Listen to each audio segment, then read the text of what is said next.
During the Second World War, coal production was crucial to the war effort.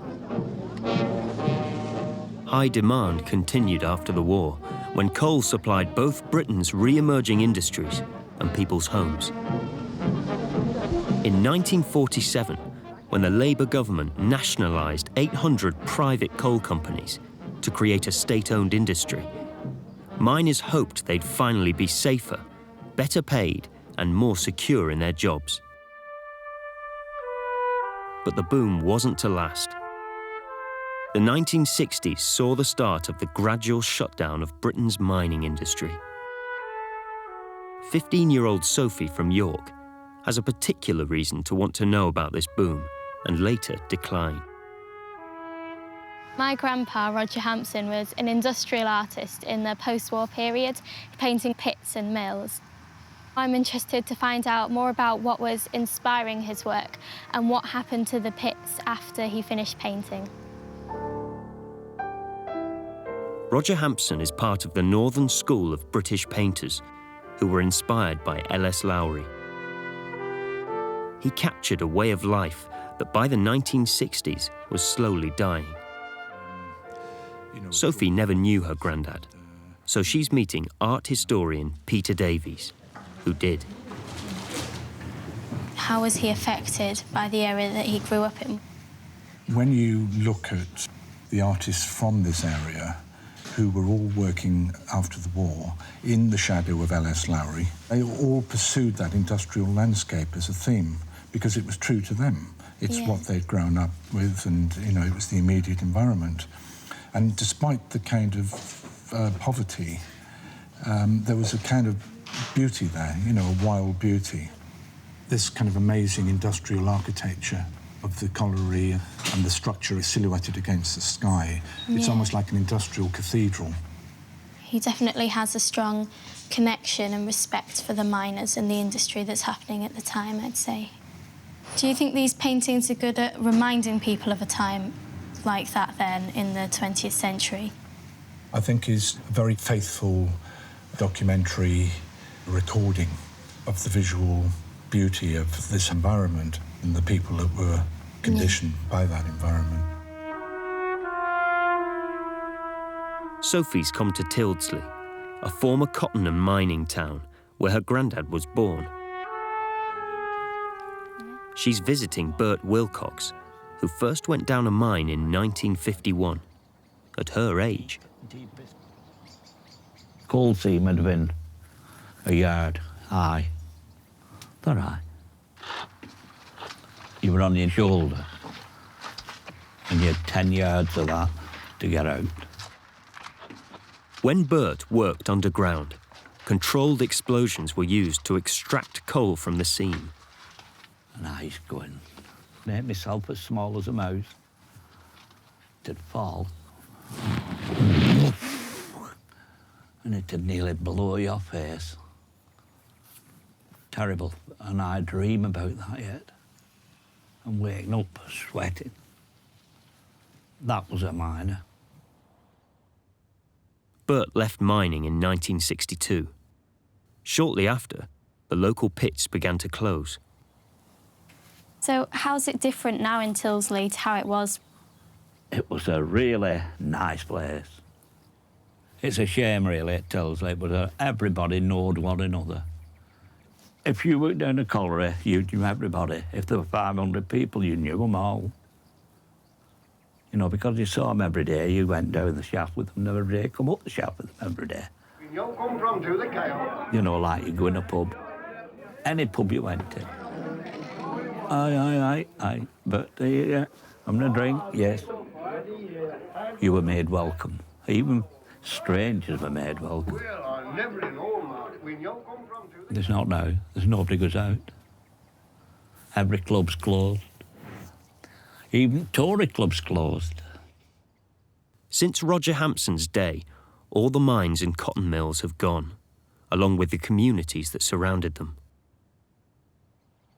You could stand in the middle of my allotment and count about 23 big tall chimneys. There were factories, coal mines, engineering, brickworks, the lot.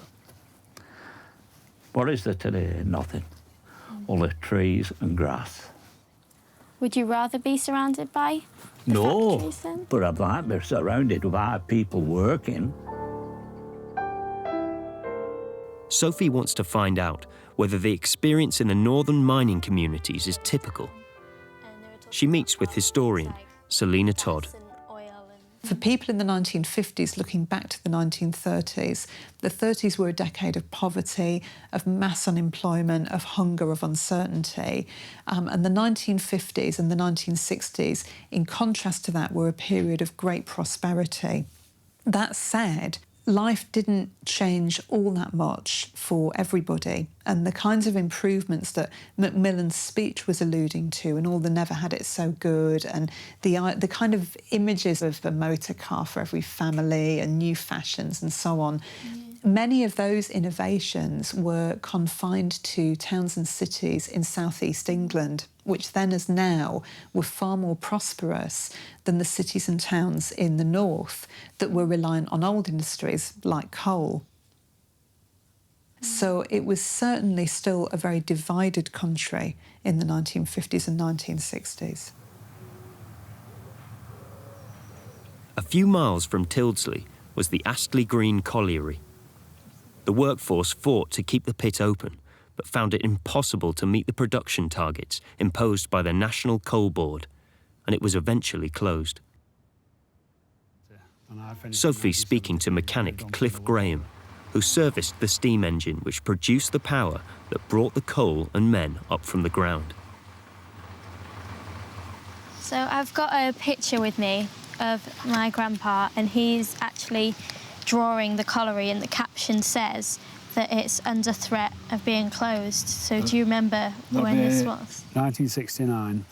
They were closing it in the end of 1969, but we got a reprieve for 6 months on a target which we couldn't reach, so they closed it in 1970.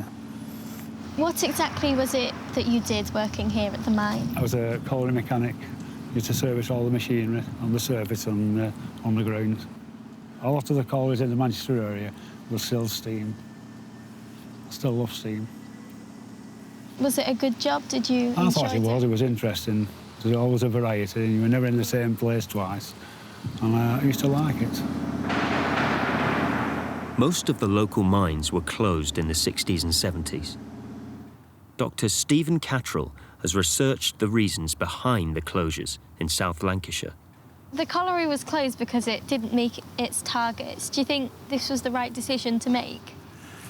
I think that the government could have done a lot more in the 1950s and 60s than they did. The government was wedded to two ideas. One was for mines to be profitable, and also this idea of modernisation was never fulfilled in these areas. So it talked about putting industry into this area. Both parties did, both Labour and Conservative, but it never actually came to fruition. It never happened. So with coal production declining, Britain was reliant on imported oil. This left the UK vulnerable when oil-producing countries greatly increased the cost of oil in 1974.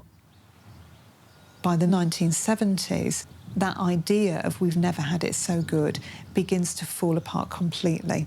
Overseas competition becomes a much bigger factor. Countries like Germany are forging ahead. And so when the crunch came in the early 1970s, there was really nothing for British industry to fall back on because they hadn't really undertaken any innovation. And British industry, ordinary British workers, really suffer as a result. There was such a strong community there, and they all did lots of things together. And even though I wasn't there at the time, just from speaking to people who were, you really do feel that sense of community. From going to the places my grandpa lived and seeing what he saw, I feel like I can relate more with his painting and see why he chose to paint certain streets and certain subjects. How the industry closing down affected the miners and the community around here, and it's not something I'd learnt before.